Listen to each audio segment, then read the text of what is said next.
Oui, salut chers visionnaires. Aujourd'hui on va vous faire découvrir le monde. Vous doutez? Il y a bien de choses que vous n'avez encore jamais vues ni entendu parler. Que ce soit dans les mers, océans, dans les déserts, même à d'autres endroits dans le monde, vous seriez sans voix, je vous assure. Restez jusqu'à la fin pour nous les confirmer. Abonnez-vous pour ne rater aucune de nos prochaines vidéos. La biodiversité de notre planète constitue l'un de nos principaux trésors. Avec une faune et une flore d'une richesse ahurissante, il y a de quoi faire pour les amoureux du monde animalier. Et si l'on se penche sur le monde animal à lui seul, on réalise immédiatement cette dimension dans toute sa grandeur. Cependant, alors que nous pensons connaître la majorité des êtres vivants qui peuplent la planète, certaines créatures demeurent si rares que seuls les fins connaisseurs peuvent se vanter d'en avoir déjà vu, ne serait-ce qu'en photo. C'est donc pour cela que dans cette vidéo, nous allons mettre en relief cette espèce animale que vous allez fort probablement voir pour la première fois de votre vie. Mettez vos ceintures et en avant pour un parcours inédit. Numéro 1, une créature impressionnante, le ver à ruban. Bien que les avancées technologiques de l'homme lui aient permis de recenser des milliers d'espèces vivantes, le patrimoine animalier nous réserve toujours des surprises de taille. Ainsi, les chercheurs se retrouvent régulièrement confrontés à des espèces jusque-là jamais répertoriées, ou bien dont le fonctionnement est encore complètement mystérieux. C'est d'ailleurs le cas d'une espèce de ver que vous avez pu croiser sur le web ces dernières années. Le ver à ruban, aussi connu sous le nom de ver à lacets. Une créature visqueuse bizarre. Certaines vidéos ayant circulé sur les réseaux sociaux montrent des images de ces créatures visqueuses à couleur rose, en train de se débattre sur des rochers. Mais ce qui a marqué le plus les internautes, c'est l'instant où l'un de ces vers crache une sorte de tentacule, à ramification à l'aspect intimidant. Bien que des rumeurs aient circulé sur la toile stipulant qu'il s'agirait d'un mucus malodorant et toxique. Il se sert de ce dernier pour se protéger contre les prédateurs. L'information n'a pas été confirmée par les spécialistes. Ce qui est certain, selon Sébastien Quist, conservateur associé des invertébrés au Musée royal de l'Ontario, c'est que ce serait prioritairement un équipement de chasse. Ainsi, l'invertébré, du genre Gorgonorhynchus, utiliserait cette sorte de trompe pour se saisir de ses proies. Ensuite les attirer, puis les avaler en entier. Ce ver se nourrirait donc principalement de mollusques, d'escargots et même de certains de ses congénères. Le scientifique n'a pas nié qu'il puisse s'agir également d'un dispositif de défense. Mais le caractère toxique du mucus sécrété demeure mitigé en l'attente de preuves bien fondées. Une espèce énigmatique. Selon la même source, ces créatures présenteraient un squelette hydrostatique. Ce qui signifie qu'ils ont besoin des conditions présentes dans un milieu où la pression marine est telle qu'elle permet de conserver leur corps en un seul morceau. Si l'espèce demeure vraiment énigmatique, même pour la société scientifique, c'est principalement à cause de l'absence d'archives fossiles. Une absence due au fait de l'extrême fragilité du corps du ver ruban. Néanmoins, rien de tel qu'une information très étonnante pour clore le sujet. Un Lineu longissimus, un genre rarissime de ces vers, aurait été observé dans la nature, mesurant 30 mètres de long. Une taille suffisante pour faire rougir une baleine bien portante. Numéro 2, un des animaux rares, le concombre de mer. Continuons notre promenade sous-marine pour découvrir un des animaux rares et originaux. Si vous vous y connaissez en cuisine asiatique, vous aurez certainement entendu parler du trepang. C'est un plat particulièrement apprécié dans cette région du monde. Mais saviez-vous que ce mets délicieux est préparé à base de concombre de mer? Il s'agit d'une créature marine qui se répand principalement dans le bassin Indo-Pacifique tropical ainsi qu'en mer Rouge. Appartenant à la race des Holoturies, cet animal doit son appellation à la forme de son corps, rappelant effectivement celle d'un concombre. Mais ce n'est pas la seule particularité de cette espèce. L'Holoturie anana. Découvrez ainsi un des représentants de cette espèce, l'Holoturie anana. Son corps en forme de boudin est recouvert de papilles charnues à bout pointu, pouvant atteindre 80 cm de long, pour un poids de 7 kg à l'âge adulte. L'animal se nourrit en ingérant les substrats de sable à l'aide de ses tentacules buccaux. Il digère ensuite les particules organiques présentes, pour rejeter le reste sous forme d'excréments. Bien que faisant partie du répertoire des aliments du peuple asiatique, l'Holoturie anana n'a pas pu faire l'objet d'une pisciculture à destination commerciale. Et c'est en raison de la toxicité de son épiderme. En effet, son orifice anal rejette de longs filaments collants et toxiques pour se protéger de ses prédateurs. Malheureusement, le trafic commercial accru de cette espèce, allié à sa faible fécondité, ont eu raison de sa prolifération. Ainsi, le concombre de mer se voit actuellement inscrit dans la liste des espèces en danger d'extinction. Numéro 3, gerboise à longues oreilles. Quittons les océans pour nous diriger vers les plaines du désert de Gobi. y habite un représentant du monde animal, qui n'est pas sans rappeler le célèbre Mickey Mouse. Il a des oreilles démesurées sont devenues un véritable trait distinctif, pour les petits et les grands. Découvrez ainsi la gerboise aux longues oreilles, petit mammifère de la famille des rongeurs. Généralement de très petite taille, elle présente la plus grande proportion des oreilles par rapport au reste du corps, de toutes les espèces connues. Animal sympathique et très agréable à observer. Ce petit rongeur se déplace généralement en sautillant, à l'aide de ses pattes postérieures puissantes. Avec son corps minuscule, ses grandes oreilles et ses pattes ressemblant à celles d'un kangourou, la gerboise est parfaitement armée pour vivre dans le désert. Mickey du désert. Ainsi, le petit rongeur se réfugie le jour dans des terriers, qu'il creuse habilement dans le sable. Il utilise ses oreilles hypersensibles de nuit, pour localiser ses proies, principalement des insectes. Mais ce n'est pas tout. Puisque celles-ci lui servent également à réguler la température de son corps, dans les conditions extrêmes de son environnement. Bien qu'ayant été inscrit sur la liste des espèces en danger de l'Union internationale, pour la conservation de la nature, en 1996, l'animal n'y est heureusement plus depuis 2008.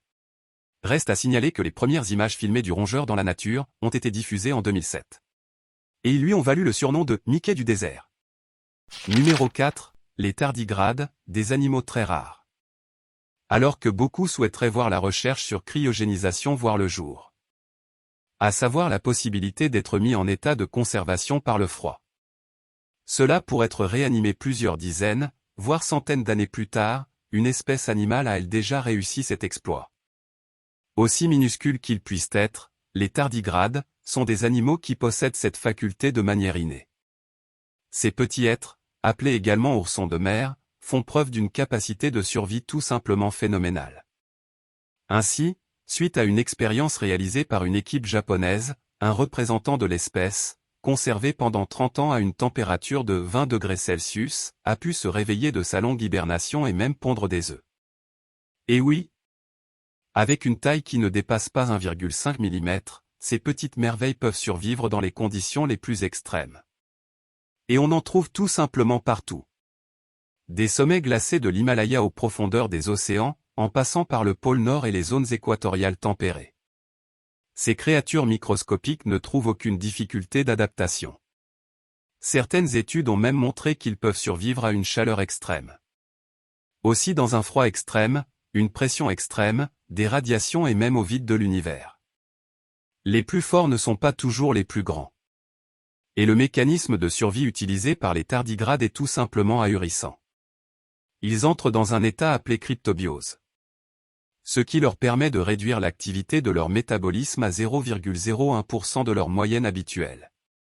Pour réussir cet exploit, ils excluent toute l'eau contenue dans leur corps, et deviennent ainsi indestructibles. Comme quoi, les plus forts ne sont pas toujours les plus grands. Numéro 5, l'axolotl, une créature impressionnante. À présent, passons à une partie qui plaira à coup sûr aux amateurs d'aquariophilie, mais ce n'est pas un poisson. Voici donc l'axolotl, petit amphibien originaire d'un lac froid du Mexique qui n'existe malheureusement plus. La créature aux couleurs très vives et à l'aspect sympathique n'existe presque plus qu'en captivité. Un animal de laboratoire. Utilisé souvent comme animal de laboratoire, l'axolotl présente des caractéristiques biologiques plus que surprenantes. Mis à part le fait qu'il dispose de l'aptitude extraordinaire à régénérer ses organes, si ceux-ci sont abîmés. Il fait partie des rares espèces pouvant s'accoupler sans passer à l'état adulte. En effet, la majorité de ces amphibiens passent toute leur vie, qui peut atteindre 15 ans, dans l'état larvaire. En raison de l'activité très basse de leur glande thyroïdienne. Une dentition si tranchante. Il est d'ailleurs extrêmement rare de voir un axolotl se métamorphoser spontanément en adulte. Néanmoins, ils peuvent atteindre une longueur de 30 cm même en restant au stade juvénile. De plus, l'animal dispose, en plus de ses nageoires, de 4 pattes. Ces dernières lui permettent une meilleure mobilité sur les fonds des aquariums. Carnivore de nature, il dispose d'une dentition tranchante qui lui permet de dévorer, entre autres, les vers à vase, son mets préféré. Malheureusement, cette salamandre très particulière devrait attendre encore plusieurs années, avant de pouvoir se répandre de nouveau dans les milieux naturels. Numéro 6, les tortues à carapace molle, des animaux. Lorsqu'on évoque les tortues, on a tout tendance à imaginer des animaux sympathiques caractérisés par leur carapace dure. Cependant, l'espèce suivante fait exception à cette règle. En effet, les tortues à carapace molle, comme l'indique explicitement leur nom, n'ont pas l'éternelle protection d'écailles sur leur dos. mais plutôt une grosse couche de cuir souple et coriace. Ces animaux, ayant un goût prononcé pour les climats chauds, peuplent essentiellement les eaux tropicales d'Asie, d'Afrique et d'Amérique. Des tortues carnivores. Leur structure corporelle beaucoup plus souple que celle de leurs congénères, leur permet un mouvement beaucoup plus rapide sur Terre. Ainsi qu'une aisance hydrodynamique remarquable. C'est surtout grâce à cette facilité de bouger qu'ils se permettent un régime alimentaire totalement carnivore. Ainsi, la méthode de chasse de prédilection de cette tortue un peu particulière consiste à mettre au point une embuscade. Et cela en se camouflant dans la boue en attendant que des poissons ou d'autres petits animaux passent à sa portée. Ensuite, c'est leur cou extensible qui leur permet de porter le coup de grâce à la rapidité de l'éclair. Une espèce de tortue agressive. L'espèce, ne disposant pas de la protection d'une carapace dure, se montre en conséquent très agressive. De plus, les tortues à carapace molle disposant de narines sous forme de trompe, peuvent se permettre de respirer sans avoir à faire surface. Certaines sous-espèces ont même développé la capacité d'absorber l'oxygène sous l'eau. Tout comme le font les poissons et autres animaux exclusivement aquatiques. Toutes ces caractéristiques font donc de ces créatures de vraies tortues guerrières. Capables de s'adapter à un large éventail d'environnements. Ce qui n'est pas sans nous rappeler 4 frères au nom de peintres élevés par un karatéka dans les égouts de New York. Bien qu'elles ne soient pas en voie d'extinction, les tortues à carapace molle ne demeurent pas à l'abri des caprices de l'homme. En effet, mis à part les effets néfastes de la pollution sur leur habitat naturel, elles sont aussi chassées pour leur viande, appréciée dans plusieurs pays. Numéro 7. Les araignées de mer. Faisons à présent un dernier détour, cette fois-ci du côté des araignées de mer. Et oui, les araignées peuplent également les profondeurs maritimes. Et l'espèce avec laquelle nous clôturons notre promenade zoologique est vraiment particulière. Comme l'indique son nom, le crabe araignée géant, ou encore Macrochera caempferi, est un animal à cheval entre un crabe et une araignée. L'espèce qui peuple le large des côtes japonaises est en fait le plus grand arthropode vivant connu. Avec une envergure pouvant atteindre 3,50 mètres pour les adultes pour un poids de 20 kg, sa chair comestible est très appréciée, en fait une cible de choix pour les pêcheurs des environs. Dans la nature, ces animaux vivent à des profondeurs variant entre 50 et 300 mètres, mais s'adaptent aussi bien à la vie en captivité, surtout dans des aquariums publics.